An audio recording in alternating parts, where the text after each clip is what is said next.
Shalom Bapak Ibu, saudara-saudara sekalian. Kita berjumpa kembali dan kita belajar firman Tuhan bersama-sama, membahas renungan singkat, dan kita boleh berjumpa dalam acara Menerima hari ini. Itu bukan suatu kebetulan. Mungkin Tuhan ingin mengingatkan kepada kita melalui firman Tuhan yang akan kita bahas sebentar lagi. Mari kita buka terlebih dahulu acara Menerima hari ini dengan doa. Terima kasih Tuhan kalau masih diperkenankan oleh Tuhan untuk kami boleh mendengarkan Menerima hari ini Tuhan.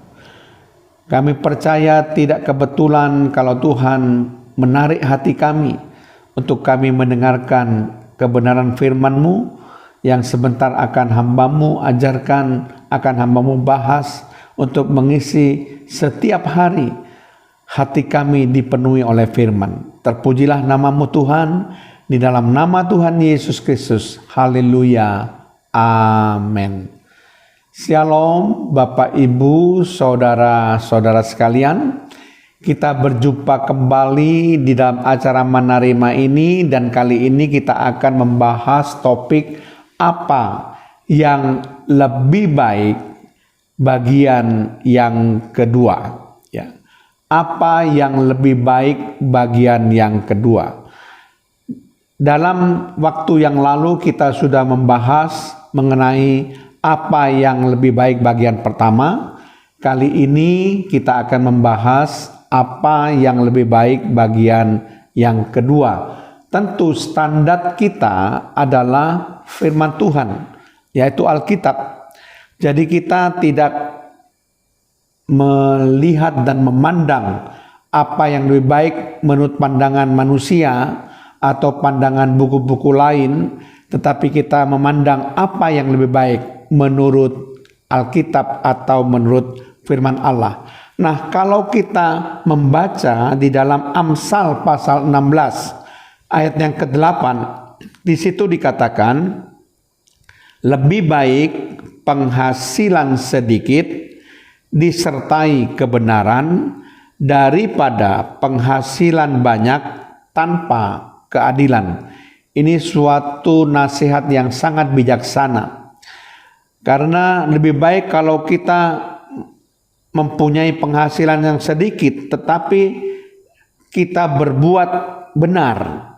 Artinya penghasilan sedikit disertai kebenaran, daripada kita penghasilan besar, penghasilan yang banyak tetapi kita dapatkan itu melalui ketidakadilan. Itu sebabnya saudara, cara hidup yang benar itu penting di dalam kita menghasilkan penghasilan, daripada kita melakukan ketidakadilan. Sekalipun penghasilan yang dapat kita peroleh itu lebih banyak dan lebih besar. Sehingga tidak salah kalau Alkitab mengatakan lebih baik penghasilan sedikit disertai kebenaran daripada penghasilan banyak tanpa keadilan. Kemudian selanjutnya Alkitab juga menjelaskan di dalam Pengkhotbah 4 ayat 9 bagian A, berdua lebih baik daripada seorang diri. Jadi saudara sekalian, makin banyak kita berteman, makin banyak kita bekerja sama, makin banyak kita bekerja secara tim, itu lebih baik daripada kita single factor, bekerja seorang diri. Ya, jadi kita hanya menunjukkan kekuatan seorang diri. Nah, kekuatan tim itu tentu akan menghasilkan hasil yang lebih banyak daripada kekuatan kita seorang diri. Nah, Bapak Ibu Saudara sekalian, kalau saya bandingkan, kalau orang itu bekerja sendiri, itu sama seperti setitik air. Tetapi kalau kita bekerja sama secara tim, itu sama seperti sebuah lautan. Tentu potensi kekuatan itu akan berbeda. Potensi kekuatan setitik air itu sangat terbatas. Tapi potensi kekuatan sebuah lautan itu lebih baik, lebih kuat dibandingkan potensi kekuatan setitik air. Itu sebabnya bekerja berdua itu pasti lebih baik daripada bekerja seorang diri. Hasil yang diperoleh pun pasti akan lebih banyak dibandingkan kita bekerja seorang diri. Jadi tidak salah kalau Pengkhotbah 4 ayat 9a mengatakan berdua lebih baik daripada seorang diri. Selanjutnya di dalam Pengkhotbah 7 ayat yang kelima, mendengar hardikan orang berhikmat lebih baik daripada mendengar nyanyian orang bodoh. Wah, ini luar biasa ya.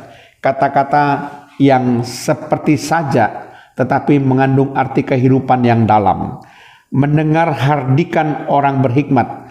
Jadi sekalipun kita dihardik dan dihardik oleh orang berhikmat, itu masih jauh lebih baik daripada kita mendengar nyanyian tapi dari orang bodoh, saudara.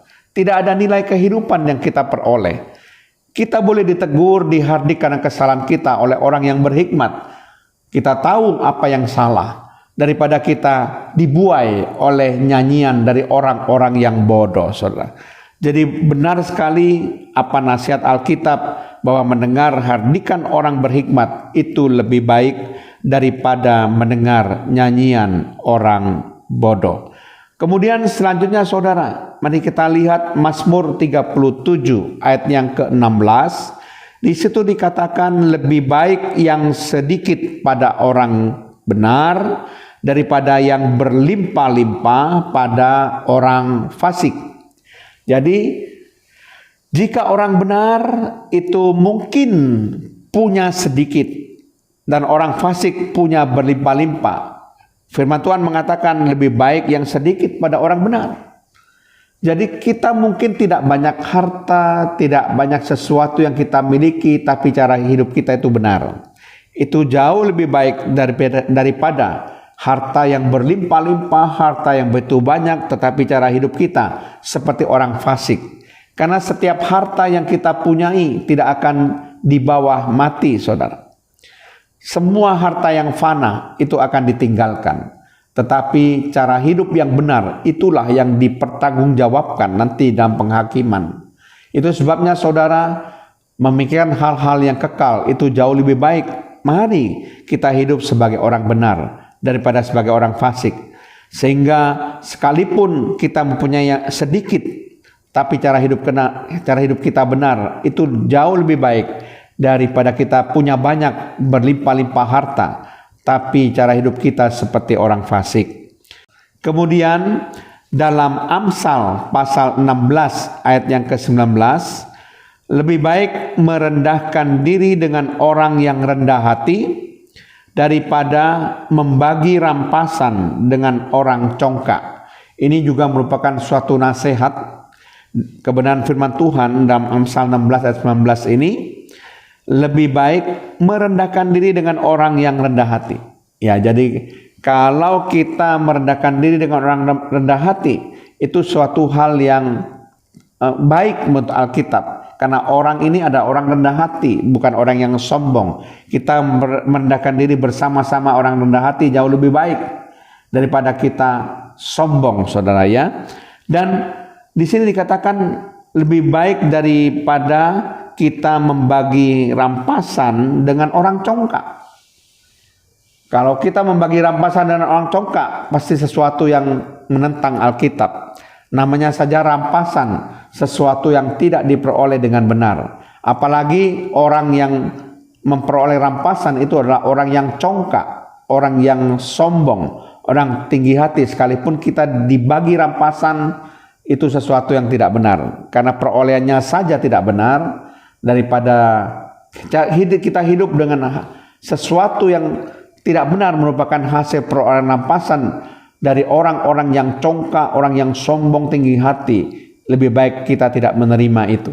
Itu sebabnya tidak salah apabila Amsal 16 ayat 19 mengatakan lebih baik merendahkan diri dengan orang yang rendah hati daripada membagi rampasan dengan orang yang congkak. Kemudian yang terakhir saudara, kita melihat dalam Amsal 19 ayat yang pertama, lebih baik seorang miskin yang bersih kelakuannya daripada seorang yang serong bibirnya lagi bebal, ya. Jadi lebih baik menjadi orang miskin, tapi kelakuannya adalah kelakuan yang bersih.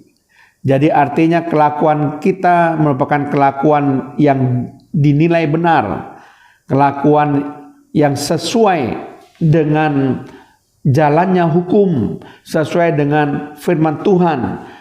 Meskipun kita miskin, itu masih jauh lebih baik daripada seorang yang bebal, seorang yang serong bibirnya.